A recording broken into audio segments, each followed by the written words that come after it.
No, I'm not on medication. I'm on weed though, and I feel hella good.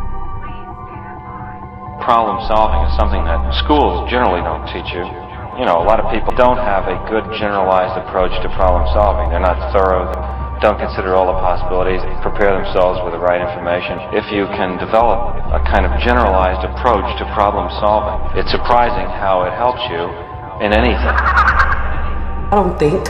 I know. Discovery's 4 computers now have primary control of critical vehicle functions.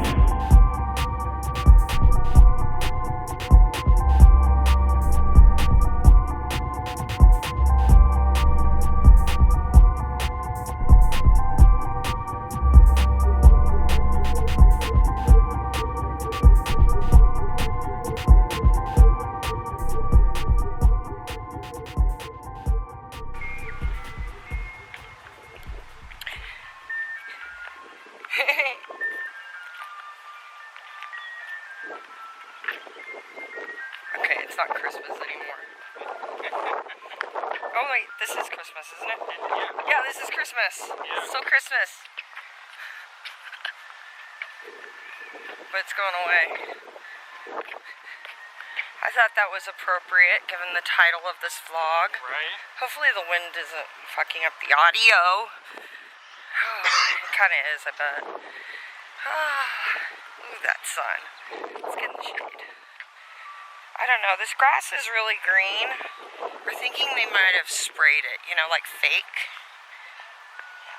So, some of you are probably new and saw the title and freaked, right? Right. So, if you haven't gone over to my other channel, I started a series, but I was talking to the people that I work on that channel with, and they said that I needed to go ahead and talk about some things on this channel, and then we would talk about some other things when I go to visit them soonish. So yeah, you guys all saw my last vlog before I kind of went away for a while to do my research and learn about all this. Oh, there's a bench over here. So, I've been working on my new series, The Fall of Hollywood Babylon, and when I thought about starting it or doing this, I started it back here on this channel, but then I decided to, I'm going to sit on the ground here. Is there any ants? Yeah. Where? There was some right here. But I mean like a nest. No, not per se. Okay. Good. We'll sit here and do this. You're probably like, get to this shit. Get to it. And I'm like, I'm going. So, I started that channel on, started on this channel, on my Desert Mermaid channel by myself. And I decided that I needed to start a new channel, and I kind of got encouraged to do so by some like family friends we know. And yeah, and it turned into a bigger thing than I thought it was actually going to, like a lot bigger thing. So yeah, how do I start? How I found this information. Okay, so I know what Stanley Kubrick's Eyes Wide Shut's about.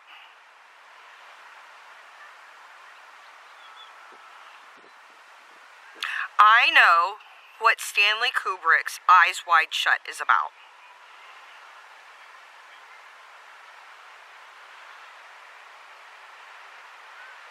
Yeah, you know what that Stanley Kubrick stare's about now, right?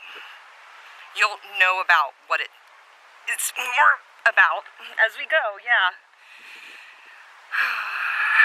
So, this is a lot, isn't it?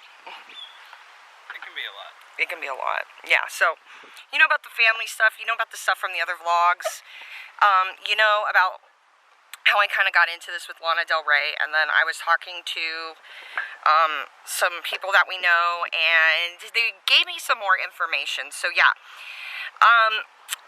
Stanley Kubrick's Eyes Wide Shut is about something that me and the people that I'm working with have dubbed the magic circle.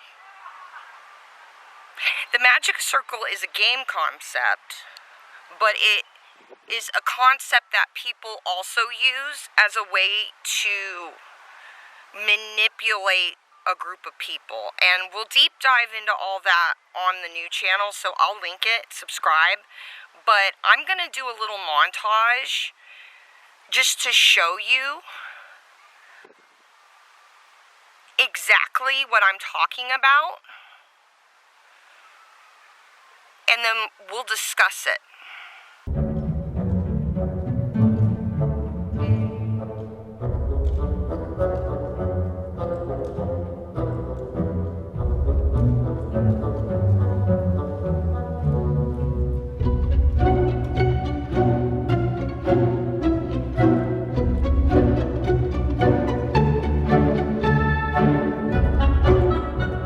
What's your name?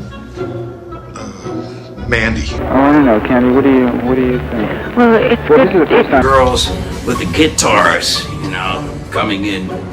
And within a month's time or so, they were hookers. About the cats, and I had to tell them about the cats, and they said, well, you should do a book about the cats. So I did a book called Uncle Andy's Cat. In the 60s, Lewis tried to buy the rights to Clockwork Orange for us to make into a movie.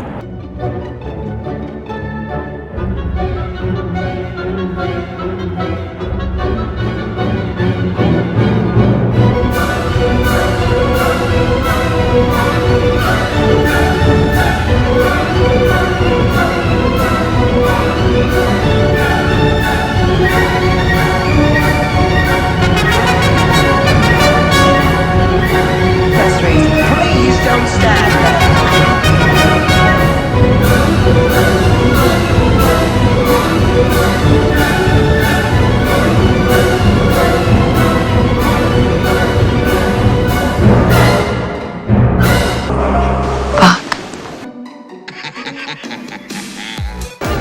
I'm Hungarian. I'm Hungarian. I'm Hungarian. I'm Hungarian. I'm Hungarian. I'm Hungarian. Tell me about your friendship with Andy Warhol.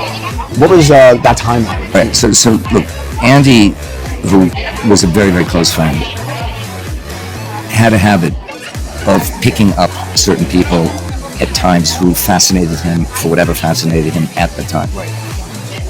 I believe that I just happened to be a person that he was interested in for the last 7 years of his life. Is it as bad as that? As good as that. Is it as bad as that? As good as that. Is it as bad as that? As good as that. And I sort of became, together with Paige Powell, and we would sort of alternate date nights. And sometimes Katie, my then wife, would accompany us. But I sort of became his date. And I started seeing him 3 or 4 nights a week, every week, minimum. And we'd just do all kinds of things. I went, hey Stanley, it's nice to meet you finally, I'm Alan. And he was all like, you're not American.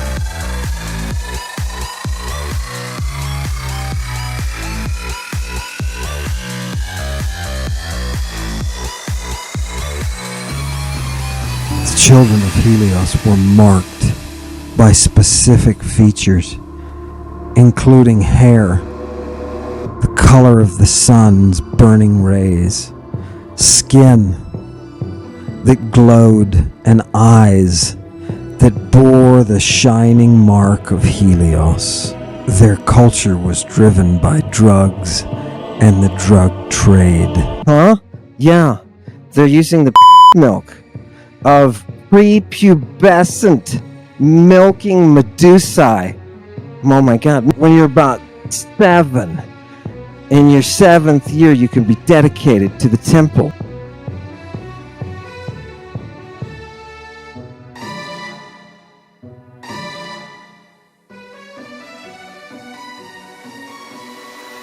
Yeah, kai neaniskos tis sun ekoluthe autoi peribeblemenos sindona epigumno.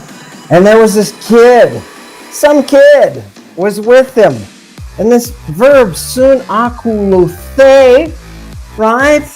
From sun akulutheo, This verb is what you talk about when you talk about slaves being assigned to someone. So there's some slave kid assigned. A young man wearing nothing but a linen garment was following Jesus. But if I'm not mistaken, young man, we're talking the word neoniskos is young boy. Isn't that the correct translation for that? It comes from the root. It comes from the root neos, and that is the idea of the budding. The idea is not a specific age group. Could this kid be an early teenager? It's the bud. He's in the newness of his life, and that's important because remember, it's their world, not our world. It's chemical, right? The boy is a factory, so bring him into the process.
Yeah.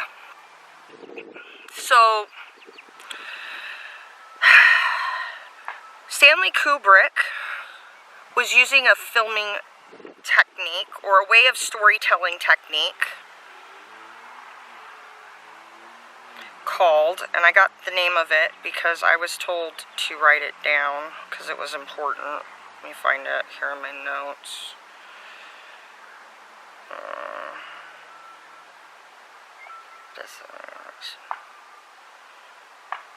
No. It's Arome Eclef. I'm going to put it on the screen here because you know how I'm bad at pronouncing things, but it is like a Rome Eclef. That's a French term. Roman Eclef. Okay. I have a screenshot of it from Wikipedia because I had to look it up because I still didn't understand it. But it's when someone writes a fictional story or takes a story and molds it to fit real life. So there's like a key. Like you need to know the key for the story. Okay? I know, you're probably putting part of it together and you've already, like, gone back and forth over and over again, my montage, because you're just mind blown, like I have been for the last couple months, but, this is what Stanley, has done with his movies. 2001: A Space Odyssey. Hal is Andy Warhol. Some more work? A few sketches. May I see them? Sure. That's a very nice rendering, Dave. I think you've improved a great deal. So I was his manager, and my business there was to do something that he could come along, so his name would go in the paper, so his art dealer could raise the price of the dealer would send the Polaroids, he'd send them to a silkscreen people downtown for illegal aliens to push paint through a thing and then send it to the dealer. He didn't do anything. That's a very nice rendering, Dave. He didn't do anything.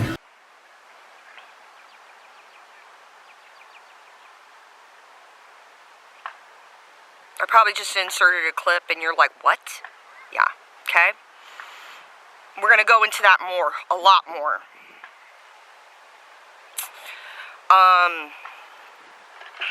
God, where do I start? The Chelsea Hotel? It's a good a spot as any, I suppose. Okay, so, The Shining.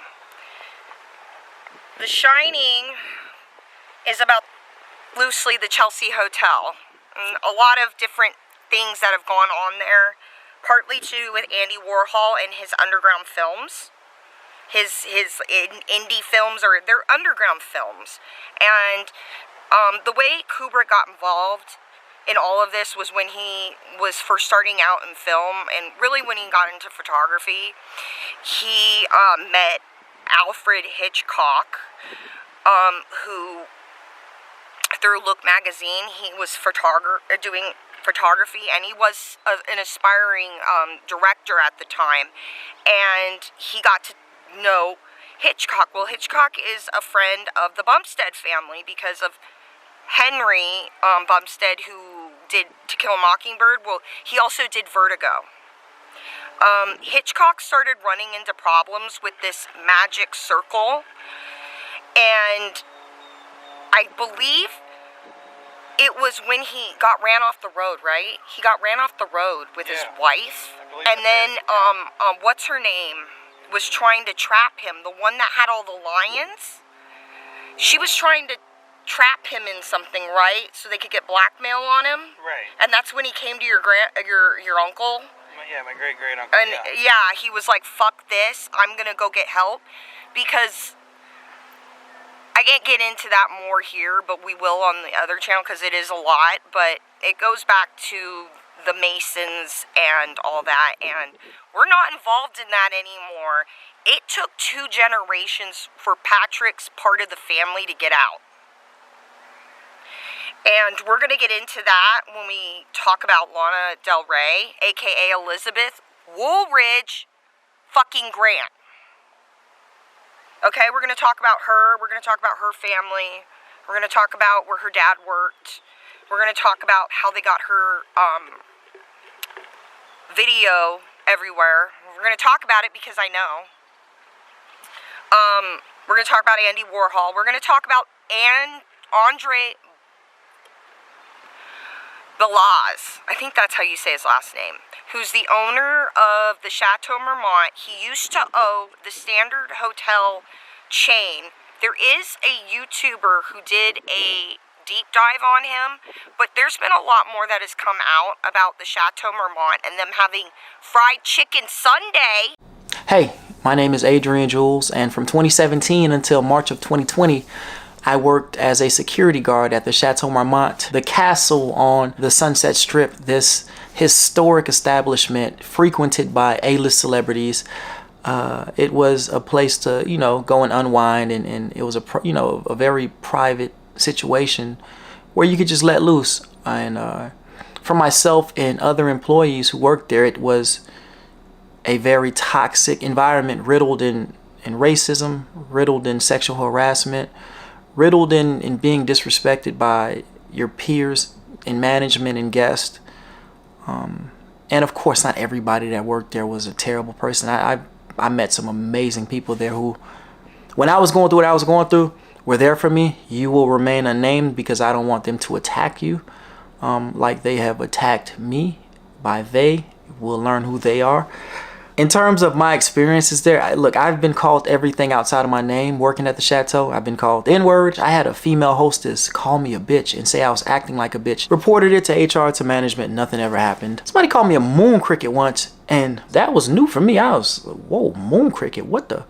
How'd you even come up Like, what is that? So I Googled it and I was like, all right, hadn't heard that one. We had something called chocolate sundaes.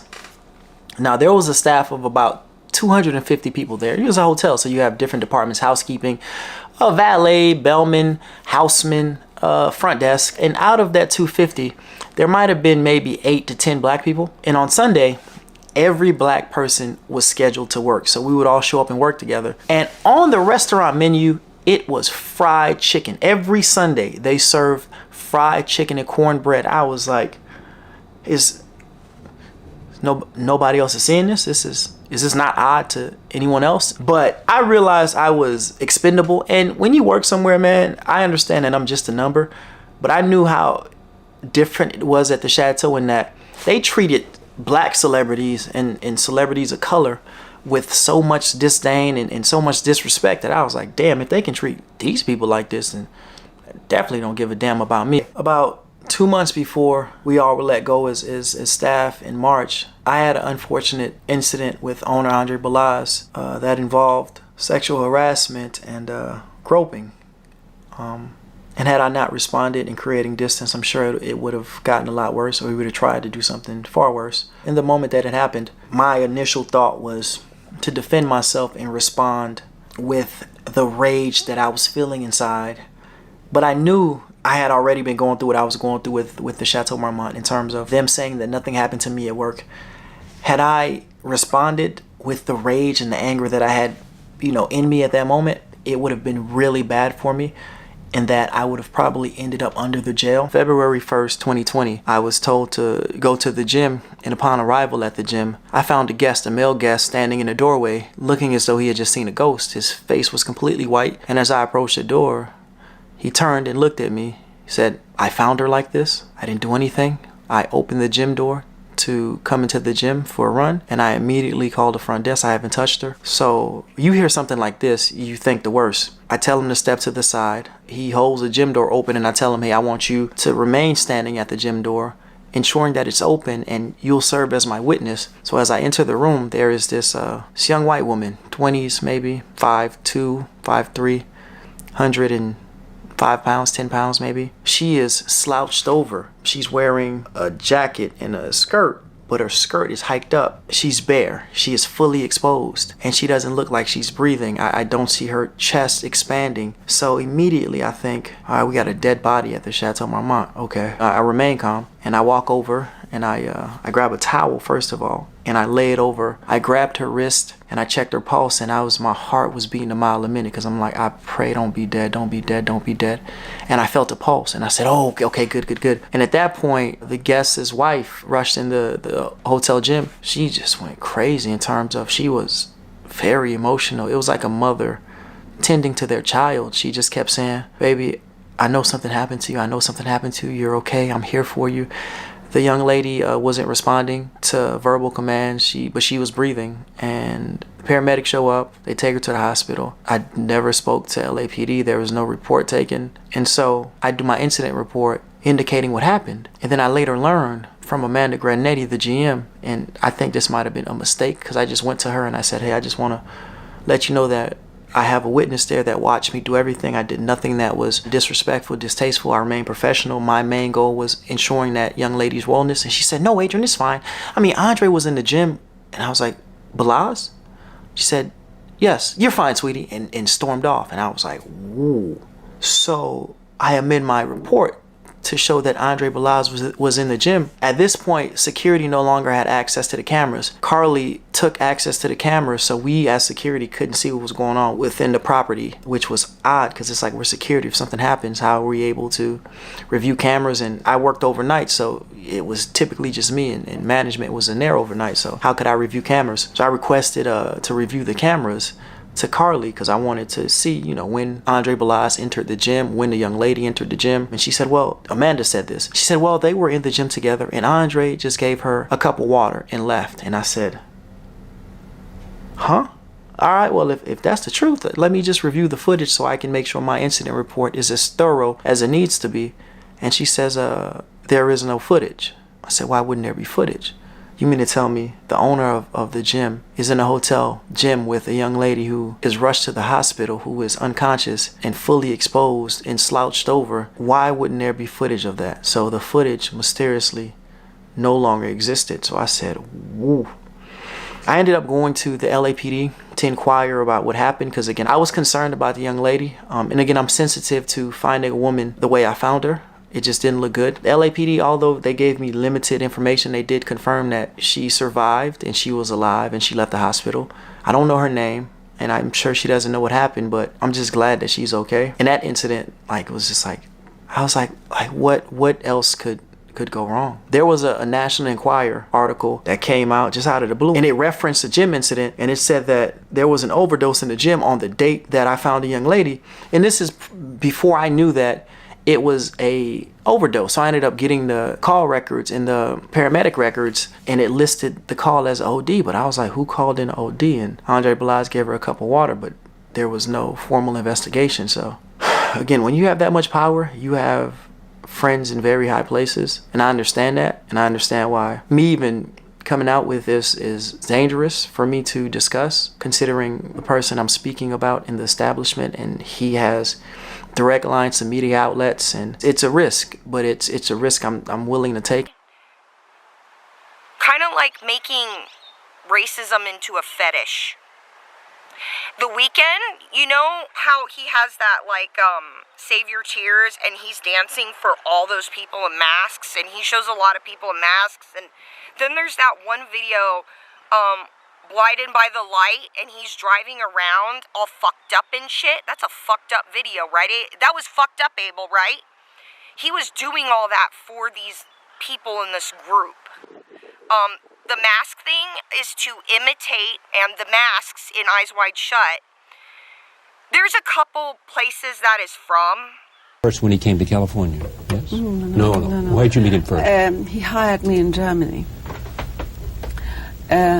He made Path of Glory, and he wanted, in the end, a lyrical note. And so he wrote a scene about a girl being dragged on a stage to a lot of rowdy soldiers singing a song. So he's looking for an actress. Yeah. And he hired me. Relationship started soon after that? Yes, my shooting wasn't until the end of the film. And he sought me out at a masked ball. Yeah. There's a big carnival in Munich, Fastnacht, and all the people that work in theaters, they are hired for great Red Cross balls. So he got somebody to take him there, and he looked for me. And that's how I met him. So we were already living together when I shot the scene. There's a lot with Andre. Like, it's all running through my head right now. I'm like, da-da-da-da-da-da. Okay, so, Andre used to own a club, a nightclub, or he tried to start a nightclub in New York, and that's where a lot of these people kind of...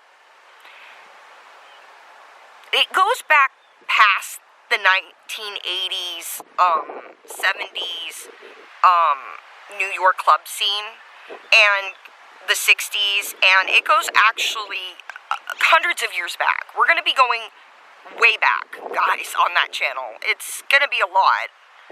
It's going to probably be a big... It is going to be a big project, and thank God I'm getting help with it now. Like, but... So... The elevator in The Shining, I know everybody thinks that's about murder, right? It's not. It's actually about, and I'm going to insert here. And I guess I'll preface by saying I don't preface this in the book, but I will preface this here, is that these early chapters, some of them are directly, of me. I've watched this video a number of times, and so this is actually really how it looks and what is happening. I'm not using creative license very much, and the dialogue is straight from the video. Viva walks out of the elevators of the Chelsea Hotel wearing a hooded, ankle-length jalaba over her huge belly. She collapses into a sudden heap and moans dramatically, fabric billowing around her on the bright red rug. I know the lobby is red because it's as close as skin to me. I grew up crawling, then walking, then roller skating, then slinking around and hiding in the halls of this hotel. But this particular memory is black and white. It's not a real memory. I wasn't born yet, but I'm about to be. My earliest memories have been permanently hijacked by my father's video camera. At this point in our lives, the camera is a classic Sony Portapack, a hulking object that weighs a ton. But his exciting new version of film makes memory light on its toes and obsesses my father, Michel. Growing up, as the video cameras get smaller and smaller, I will watch my life come into being, on loop, on a little black and white video monitor. And these images will bleed into my actual memories and make it hard to tell the difference between the two. I will say, I want to see Emma being born, but here again, the truth has been hijacked. When I say Emma, I mean me. That's because in 1973, my mom will write a book called The Baby, in which she will use Michelle's video stills as illustrations, and which they will call a video novel. Critics will call our lives a funnier, more honest, and notably female version of Kerouac's On the Road, an extraordinary verbal videotape of a life in the process of being lived, Joan Didion will say, enchanting or maybe enchanted. On the street in Paris, Simone de Beauvoir somewhat cryptically will tell my mother that she thinks her transcription style of tape recordings will be the future of fiction writing. For any of this to happen, to matter, the camera will always be recording. The moment of my mother's water breaking, just another in a string of documented moments between brushing her teeth and arguing with the cops. This is a video memory. Here. Mind blown, right? Okay, so this lady, her mom was Viva, Viva Hoffman, and she was one of Andy Warhol's superstars. She lived at the Chelsea Hotel, and she raised her two daughters at the Chelsea Hotel. You probably know Abby Hoffman. I think that's her name. She was in Practical Magic with Nicole Kidman. Okay, we're going to talk about Nicole Kidman too. We're going to talk about her father. We're going to talk about Dr. Timothy Leary and all the psychologists out of Harvard. We're going to talk about LSD. We're going to talk about the goddess Persephone. E.T. Phone Home, Steven Spielberg. That was about this magic circle group too. I remember I told you a lot of these movies are a Roman eclef, which is to make fun or to tell someone else's secret. Like Patrick's family had Blondie and Dagwood made to make fun of his family. So yeah, it's a lot. It's a lot. It can be, yeah. No, I mean, there's a lot of crevices and tunnels and stuff that as you're looking into all this, like, it takes you down separate rabbit holes. Mm-hmm. Yeah, like I told you, you're gonna find it. We're in an underground world. Like, we broke through to the other side, and we know what Eyes Wide Shut's about. There's still some things I have some questions on that I don't know, that I'm gonna be going out of town to find out. But I'm also hoping that by giving out some of this information that I'm going to get some help from other people on the internet. I had it described to me like this, that to go to the moon when they were doing the Apollo project and all that, and we're going to talk about all that too, that's not about faking the moon landing. That is about how they diverted funds and taxpayer money to fund somebody else's agenda, to fund other people's businesses, to fund other people's programs, to funnel around money so people could fund their own off-the-books projects. Okay? And it's a lot. We're going to get into that, too. So, Andre Balazs kind of broke me through to Andy Warhol, because him and Andy Warhol, for the last 7 years of Andy's life, I'm going to put the clip in here right now, had dinner a minimum of 4 nights a week in New York when he was married to Katie Ford. Katie Ford took over Ford Modeling after her mom died. And like I said, this goes way back to like the 50s, the 60s. It goes back hundreds of years, but the first part of it, we're going to be going mainly through the 80s, 70s, and 60s. And touching on, we're going to touch on Eyes Wide Shut a lot and go through that. And, so yeah, so Andre Blazar was hooked up with Andy, and he met him, I don't know exactly, but, and that's part of the reason what I'm going to be trying to find out, but, it involves a social group that is comprised of Andy Warhol, Andre, Harvey Weinstein, who used to be a club promoter in New York. That's how he met all these people. I'm going to find out how he got into this too. I'm not sure if it was a family thing and how he got into the magic circle or not. Or if it was like a club promoter thing. Diddy got into the magic circle through the New York club promoter scene in the 90s. Eazy-E, I think I know where his AIDS came from. One of the Gettys are involved in this. I know this is a lot to take in, but the Gettys are involved in this. And one of them had full-blown AIDS in the 90s and would have done anything for a fix before she got clean and started a charity foundation with Elizabeth Taylor, but that's, it's an whole other thing. Okay, the elevators. So the elevator's not about murder, it's about life. It's about this woman being born. It's about Viva and how Viva and her husband, her ex-husband in the 70s, God, what was his name? It's probably putting it up on the screen right now. He was a director. He was an underground director. He lived at the Chelsea, too, until they got divorced. He was French. And back during the 70s was when camcorders came big, and they filmed everything. I would say they were the first family vloggers, okay? They were, a lot of this too, you're gonna find out a lot of this that we're seeing right now on social media is actually things that came out of this one advertising group in the 60s, okay?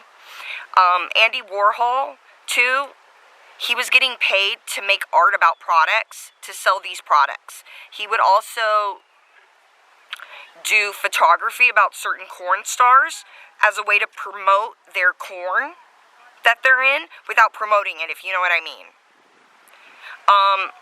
He would also do things like the silver balloons were about,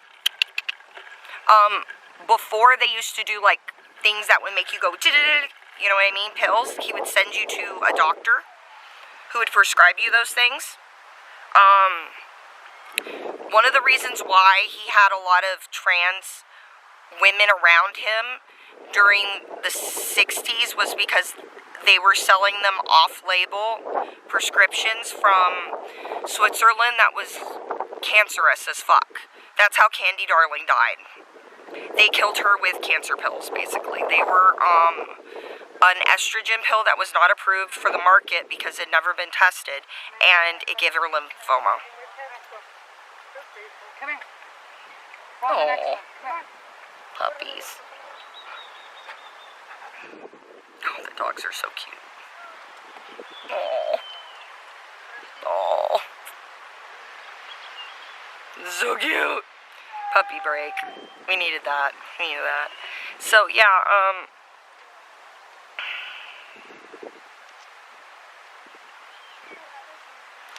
yeah, Andy Warhol was getting paid, and he would also, too, he would use a lot of, like, illegal labor out of Brooklyn. Stanley found out about that because he was from Brooklyn. Jeffrey Epstein's a part of this magic circle. I know YouTube doesn't like me saying his name, but he's a part of this group. I found out a lot about him. Oh my God. And his wacko beliefs that I was like, wow. Okay, so what else? But yeah, Stanley used a lot of visuals. So Janis Joplin, you saw in the little thing, that was Domino, okay?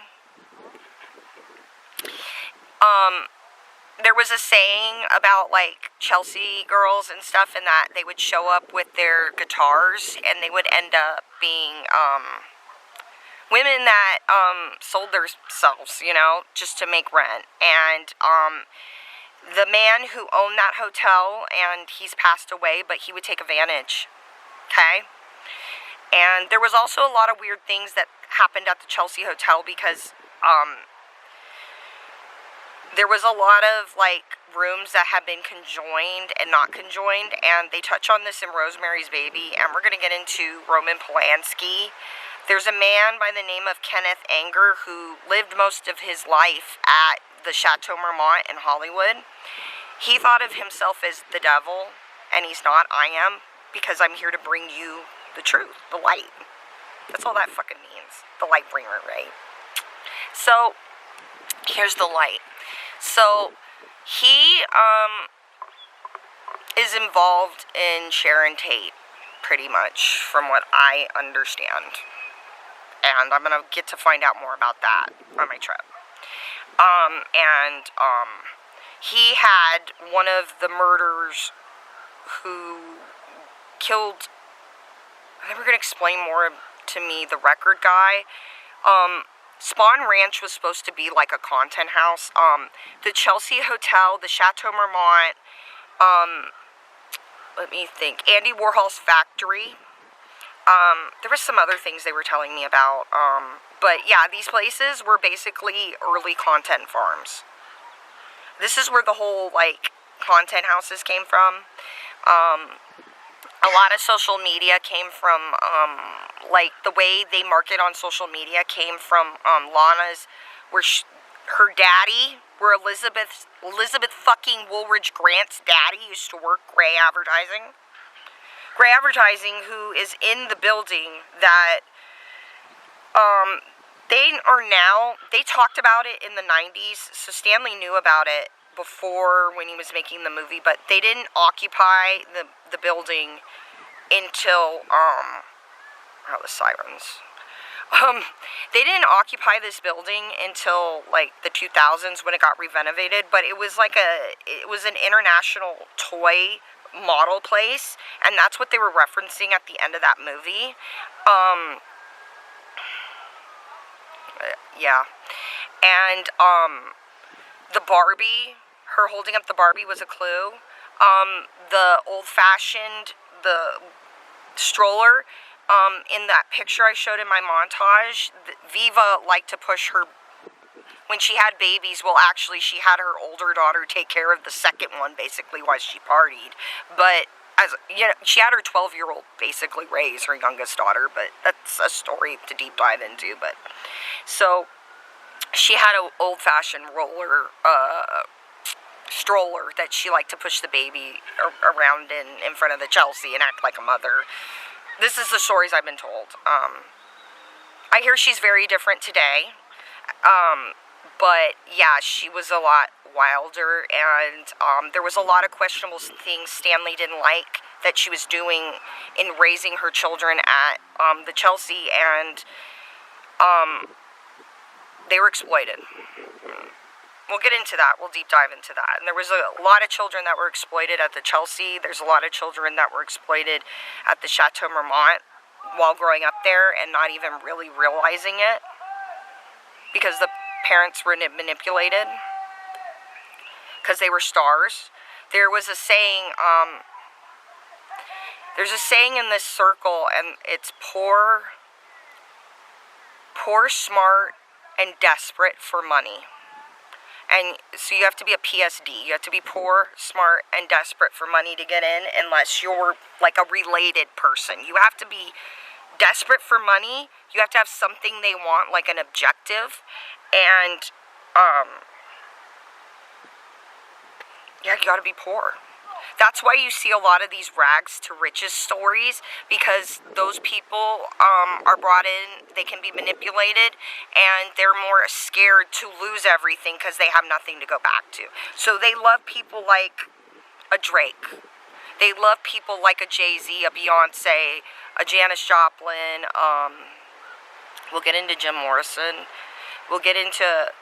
It's not the CIA, guys. It's people who have infiltrated the CIA, and we're going to get into it as we talk more about this magic circle and their belief system that isn't real. I'm telling you, it's not real, okay? It's not Satanism. It has to do with Greek gods and thinking that you're related to a god that's like an alien or some bullshit, and that makes you better than the rest of humanity, and therefore you can use them like slaves and pets. They love to say how they just took people, black people and Jews out of their chains and put diamond chains on them, so they don't realize they're being taken advantage of. They say about a lot of groups, really. Like, They do. Like, I've heard some nasty shit, but yeah. It's like rappers. Yeah, rappers. You know? Yeah, rappers are a type of, music, and, but they also go around items and candy bars and get thrown away really quick and easy. Yeah, once the good stuff's gone, they're gone. That's not a coincidence. I know, like, people like to say it's about something else, but it's not. So we're going to talk a lot about this symbolism. I'm getting help. And I'm going to say this now, I don't want to hurt myself. I have doctors who know that, who are notified about that, who will never write it down, who know that I will never hurt myself or anybody else. If I'm ever in an accident, you know what happened. Also, too, these people, and we're going to get into this, know how to cause things like cancer. Kim Porter, and we're going to get into this, and I've talked about this, but viper venom. If somebody you know has like an ulcer too, like, you can just slip some certain like venoms or certain things into their food, and if they don't have an antidote to take, it paralyzes them. And actually, if you don't have the antidote, you just don't wake up. You're gone, right? But if you have the antidote, if you're a good problem solver and you have all the right information and you have the right antidote, you can survive it. But you have to have the right antidote. We're going to get into all that. It's a reason why the Gettys have their Getty fucking villa and why they were so desperate to save that bullshit. The Gettys were very close with Kenneth Anger. I think the Gettys believe that they're related to like a Greek god. And there's several families that believe this, that they're related to Greek gods, or the descendant of gods. I know. That's what all this is. It's not Satanism. Satanism is like, new Christianity, but it's like a new, it's like new Greek god. Like, it's all the same bullshit, okay? Christianity, the Catholic Church, was a way to also, like, move some of this, like, beliefs into, like, into something people accept, because people... It stopped, because I reached maximum limit. Sorry about that, but... Yeah, so... They think they're better than us because they're related to, like, a god. And the reason why people like Elon Musk, I think Elon Musk's family believe that they're related to someone from Mars, right? That's literally why he wants to fucking go back. I mean, he'll never admit that, but yeah. He'll never admit it because it's embarrassing. And the whole saluting thing, we're going to get into the whole, like, Schmittler. We're going to talk about that. Because, yeah, Andre Belaz, he The dog was running up. But he's dated Uma Thurman. After he divorced Katie Ford, he dated Uma Thurman, whose family is somehow connected to the Schmittlers and live in Mexico. We're going to talk about them, and a lot of times there is a reason why Uma Thurman's, I think it's her grandma and her mom, their old modeling pictures get used. They get used as Maria Orsic. So we're going to talk about all that. I got notes.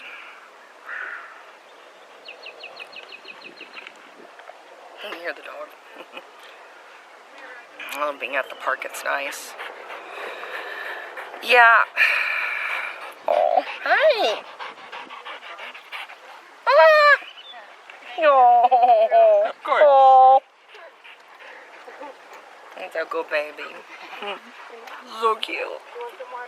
So,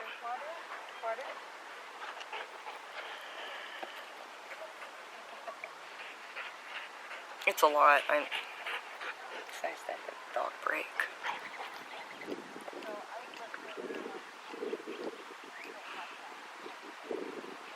There's a reason why I've also been writing, if you guys been on my channel a while, Remy and Alicia and all of them, they're being ushered into this magic circle. And I bet you can guess by that, like, and everything going back, who I've been talking to and got me involved in all this.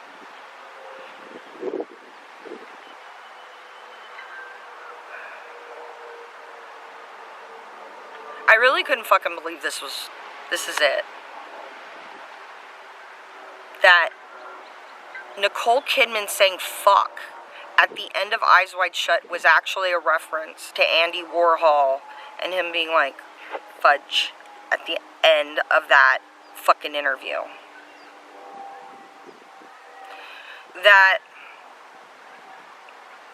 this line in Eyes Wide Shut was a reference to Andre Balaz's book that he put out in the 90s, only for a little bit, then took off the shelf and only gave to Hollywood people like Lana Del Rey and stuff when they were ushered into this magic circle, which she grew up in the magic circle. What's weird is that she was a Ford model as a kid, or this is part of, I know you're not supposed to talk about other people's trauma that they haven't talked about, but this is a part of it, and it's for a better good. So, something really bad happened to Lana when she was a kid. Her dad and mom used to work for this advertising company, and I don't remember how long, and I'll have to get more deets, but Andre Bozlaw and Rob Grant and Pat Grant, Hill's her maiden name, were all involved in the same circles along with Katie Ford.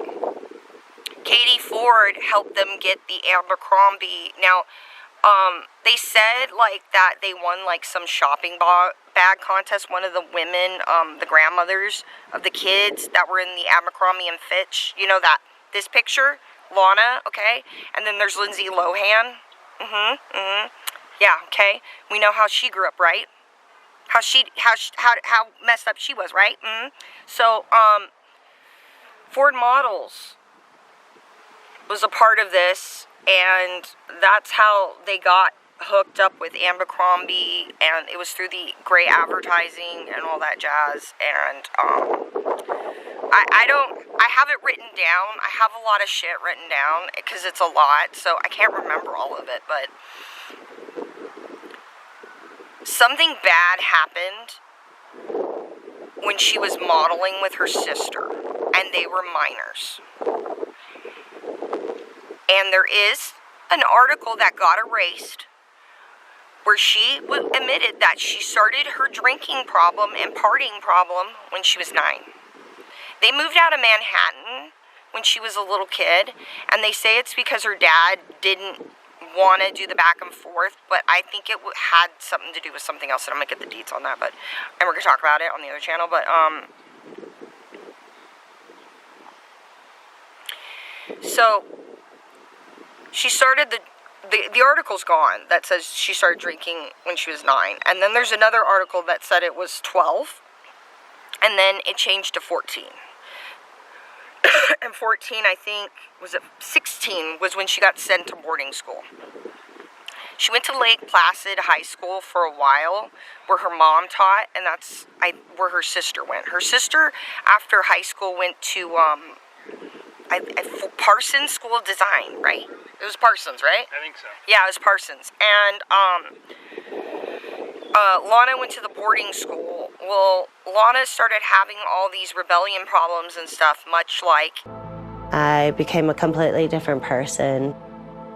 I was living in a world of like rainbows, sunshine, unicorns, butterflies. And then when this happened, it was more like you can't trust anybody. Started like sleeping with people, becoming very angry. I was gonna be the one that used people and made them feel like. She started to change quite a bit. Very emotional, throwing a lot of temper tantrums. We're thinking, okay, well, she's a teenage girl, she's 16, you know. Okay, so those clips of Jeffrey Epstein's victims. She started having problems like that after her trauma. Jeffrey Epstein was friends with Andre Blazal, and I was told would get models through this place, Ford models too.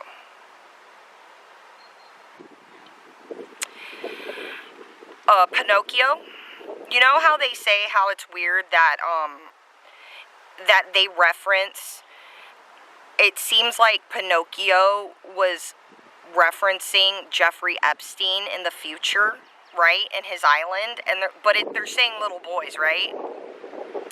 Well, that gray advertising,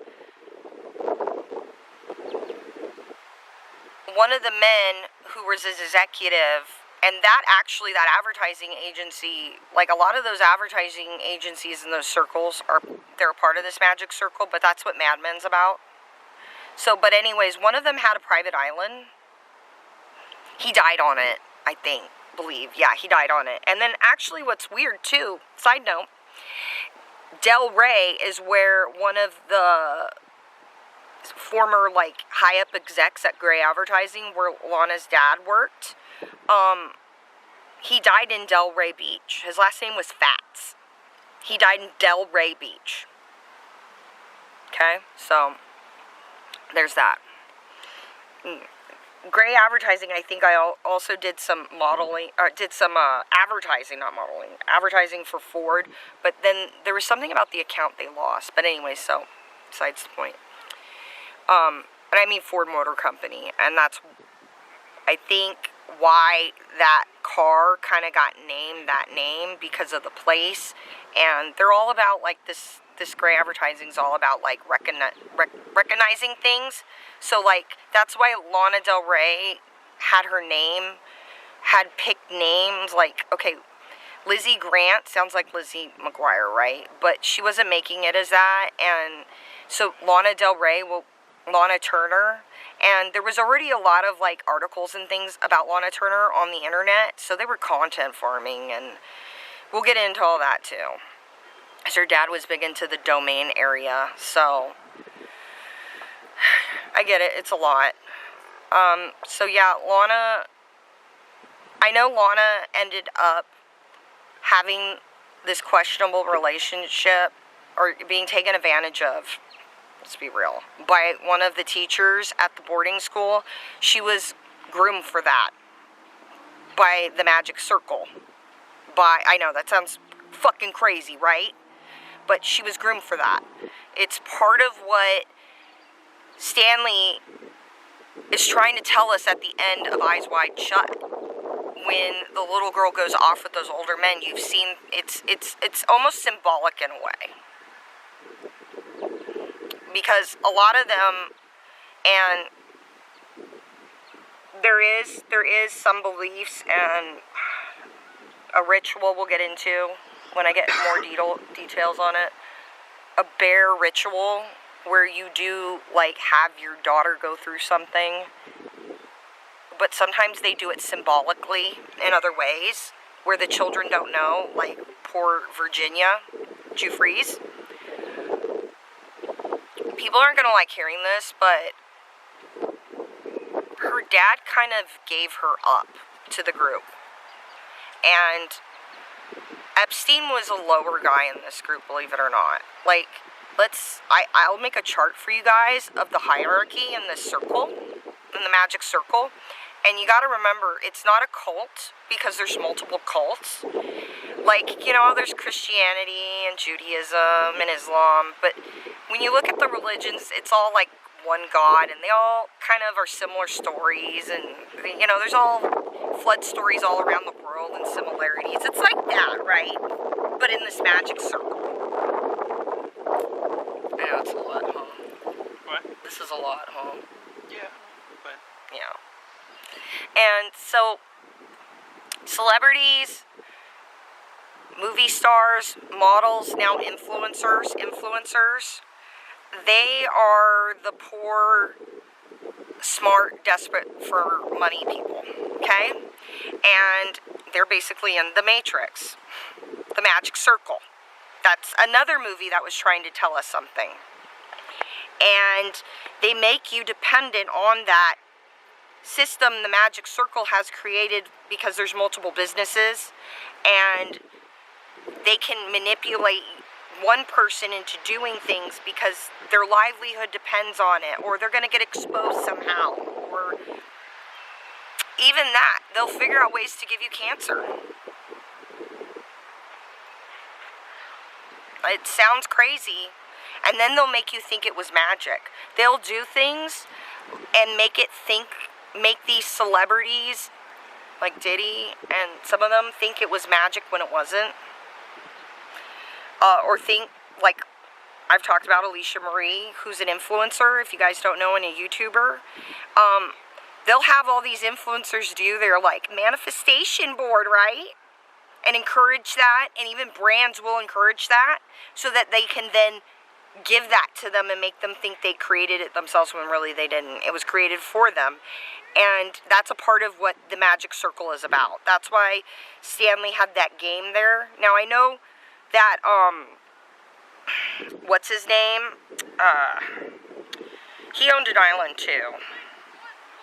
Which I didn't finish the island thing. This is a lot.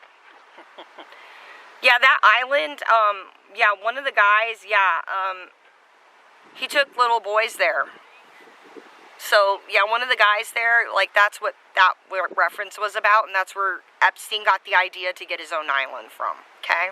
You following? The other thing, too, one of the reasons why we had the recession in 2008 was because of Jeffrey Epstein. All of us, regular people outside the magic circle, lost jobs, were unemployed, kids grew up poor because of Jeffrey Epstein. Because he decided to turn part of his way up. He worked at Bear Stearns. It's part of why the bear symbol's there. And also, too, that bear ritual thing and stuff. The bear, that's the reason why that wolf in The Shining got turned into, like, looking like a bear. That's why those bears are all over in Eyes Wide Shut. The fleur-de-lis also, too, is to reference the royalty. Oh, the puppies are cute. So, and that's part of the bloodline thing. That's why Andre Balaz, who, you know, used Katie Ford, was married to her. Well, she's not good either. They used each other for the come up, and to New York society, which I heard this funny quote that no one knows when money started talking in New York, but it hasn't shut up since. Like, so we're going to talk about art being fake. Like the Andy Warhol thing, a lot of it was to advertise other shit.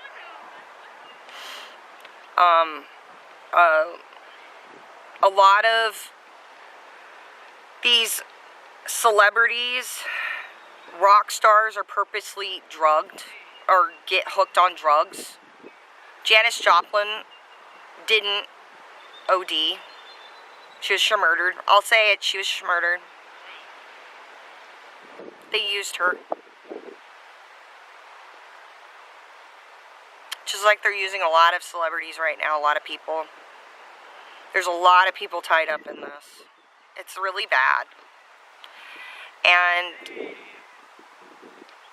there's some people in these groups who have been trying to tell us for years. It's funny, I was talking to someone who was helping me with the channel that Stanley's movies were made for a generation that hadn't even been born yet. That people, when they first saw a lot of his movies, didn't get it. Because those people weren't meant to get it. They were too close to the time. And it was going to take some time and something like the internet to help us move forward to this. Like, it's like going to the moon, and I was described this, I don't know if I finished this, but going to the moon isn't about one person, it's about all of us. Like, it's about everybody working as a team. It's not supposed to be about one man going to Mars. And I had that explained to me, you know, that this is been a group effort that started before some of us were born, and that's why I say, and the movies were not for those people in the 60s and the 70s, or even 1999 when Eyes Wide Shut came out. They were for us, who were going to see that and go, there's something else there. And we were going to want to rewatch it. And we weren't going to be distracted by the nudity in it. Yeah, it's a reference to some stuff, but it's a distraction as well. And we'll talk about all that.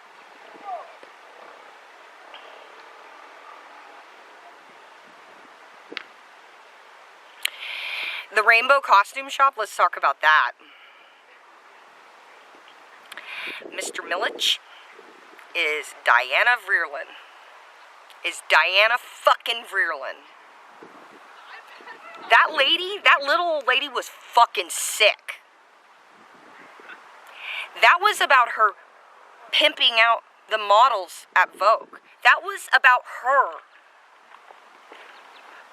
using her modeling, extravagant modeling gigs, you know, like shoots in like Japan. She used to be famous for the December issue.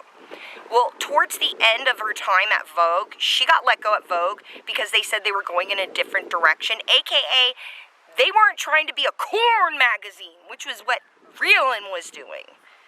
This little old lady's fucking sick. Let me tell you about this little old lady. Okay, this little old lady, one of her last Vogue shoots was a straight up naked guy. Straight up naked. Just standing there. Full banana, if you know what I mean.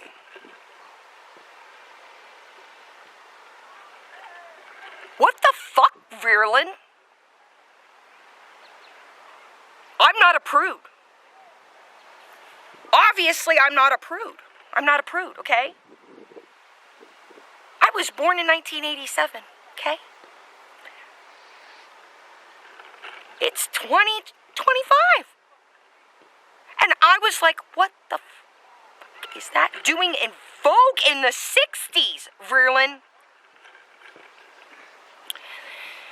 She had minors posing topless. I can't remember the name of the actress. Barry Lyndon? That's how Stanley found out about that, because that actress was yipping. And he found out about that. A lot of the shit that gets spread about Stanley online is curated because people don't like what he said.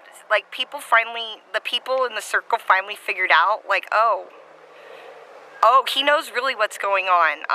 He's not gonna fall for the illusion. Like in Eyes Wide Shut, you know how they're like creating like illusions and stuff? Like a magic circle. It's like a video game. Like they're creating a fantasy to trap him in. Okay? They tried numerous times to do this to Stanley, and it didn't work. It didn't work. Up until the end, it didn't. Well, it didn't work. It didn't work, okay? And that's what we're going to be going over, so. It's a lot. So, yeah. This is a long video. It's a lot to process. But I wanted to talk about this now to get you guys kind of a taste of what's to come.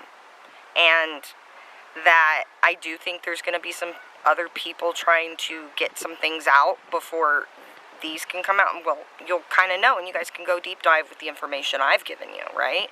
And we can all start working on this together as a collective truth blanket about the magic circle. So, if you guys are ready, I don't know if you're ready to enter Stanley Kubrick's magic circle, but you're gonna have to be ready because it's a lot, like I've just told you all. But, I mean, it needs to be done, you know? You have to start somewhere, and you can't solve problems like hurting children.